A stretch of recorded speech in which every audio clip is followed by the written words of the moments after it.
नाजरीन आदाब, आप देख रहे हैं इकरा उर्दू न्यूज़। मैं हूं हैदर अली। अगर आपको हमारा सोशल मीडिया पसंद आया हो तो फेसबुक और यूट्यूब में लाइक, शेयर और सब्सक्राइब ज़रूर करें। नाजरीन आदाब, आप देख रहे हैं इकरा उर्दू न्यूज़। भारतीय रेलवे को प्राइवेट कंपनियों के हाथों फरोख्त करने के खिलाफ 554 तृणमूल कांग्रेस की जानिब से हजारों की तादाद में लोगों ने पत्तों पुकुर मोड़ पर एहतजाजी मुजाहरा किया।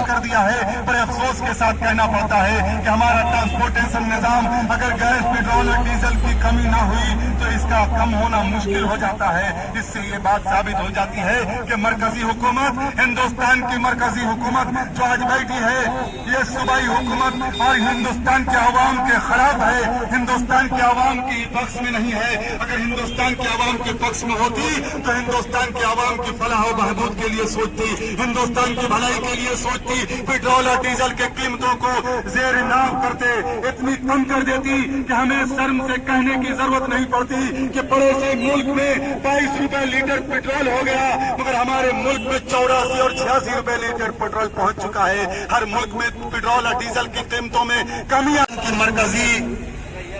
हुकूमत के तानाशाही को देखते हुए हुकूमत की मुल्क के खिलाफ प्रोग्राम चलाने के खिलाफ और जो मुल्क को बर्बाद और तबाह करने के मनसा की नीयत से मरकजी हुकूमत जो हिंदुस्तान पे विराजमान बैठी है, आज हिंदुस्तान को तगड़ी तबाह कर एक वबा जो कोरोना के नाम से फैली है, इस बीमारी के नाम से आज पूरा दुनिया थर्रा रहा है। आज पूरी दुनिया अफरा तफरी के माहौल से जूझ रही है। हर जगह मातम बपा है, हर कोई अश्कबार है, हर मुल्क की बदहाली होती जा रही है। मगर बड़े अफसोस के साथ ये कहना पड़ता है कि आज हिंदुस्तान का जो मरकजी हुकूमत जो आज विराजमान है, भाजपा और आरएसएस की हुक्मरानी करने वाली पार्टी आज हिंदुस्तान के आवाम के साथ नहीं बल्कि हिंदुस्तान के आवाम के बरखिलाफ चल रही है। आज इस आवाम खिलाफ हुकूमत के खिलाफ आज पूरे पश्चिम बंगाल की मिट्टी की आवाज में हम लोगों ने जो गुज़िश्ता कल एक प्रोग्राम को चलाना शुरू किया है, ये एहतजाजी जुलूस और प्रोग्राम, एहतजाजी जलसा ये हर कोने पे, हर नुक्कड़ पे, हर चौराहे पे चलता रहेगा और जुलूस उस वक्त तक चलता रहेगा जब तक कि हमारी और आपकी जिंदगी से जुड़ी हुई जो भी साजो सामान है, जो भी जरूरियात के मामलात हैं जो हमारे जिंदगी से जुड़े हैं, हमारी और आपकी जिंदगी से लगी, साथ साथ अब जितनी भी ट्रेनें चल रही हैं, ये इंडियन रेलवे नहीं बल्कि इंडियन प्राइवेट रेलवे कंपनीज की रेलें चल रही हैं, जिसका कीमत भी इजाफा है,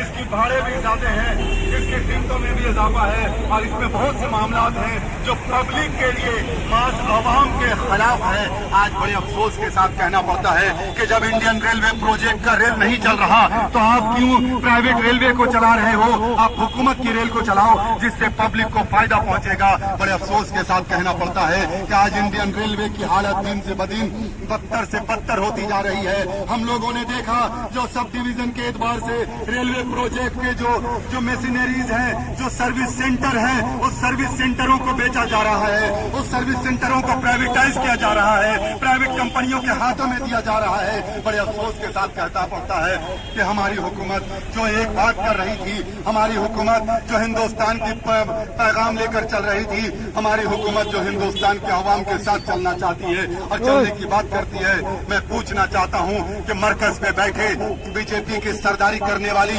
भाजपा की पार्टी की सरबराही करने वाली, आरएसएस की दलाली करने वाली ये पार्टी आज जो हुक्मरानी करने पे बैठी है, इंडियन रेलवे के खिलाफ क्यों चल रही है? इंडियन रेलवे को बेचने पे क्यों तुली है? इंडियन रेलवे को बर्बाद करने पे क्यों तुली है? इंडियन रेलवे की तकड़ी तबाही करने पे क्यों तुली है? इंडियन रेलवे को परेशान करने पे क्यों तुली है? इंडियन रेलवे से मुंसलिक जो हवा में हमारे हिंदुस्तान के अवाम है, हमारे जो हिंदुस्तान के अवाम जो इस रेलवे प्रोजेक्ट से निस्बत रखते जुड़े हुए हैं, जो मुलाजमत से जुड़ी है, जो निस्बत से रखते हैं, जो इस नौकरी पेशा जो जुड़े हुए हैं हिंदुस्तानी इंडियन रेलवे से, बड़े अफसोस के साथ कहना पड़ता है आज उन लोगों के साथ भी वही हालात दिख रही है जो जिस तरह से बीएसएनएल के कारिंदों के साथ हुई है, बीएसएनएल के काम करने वाले कामकाजों करने वाले मुलाजमत के साथ हुई है, मुलाजिमों और नौकरी पेशा करने वालों से हुई है कि उनको जबरदस्ती रिटायरमेंट दी गई, जबरदस्ती उनको निकाला जा रहा है। निकाल तो दिया, लेटर तो उनके हाथों में पकड़ा दिया, मगर उनको अब तक उनका पैसा, उनका उजरत, उनका मुआवजा ना मिल पाया। बड़े अफसोस के साथ कहना पड़ता है कि आज की ये हुकूमत हिंदुस्तान में विराजमान है, मुझे उससे कोई गुरेज नहीं।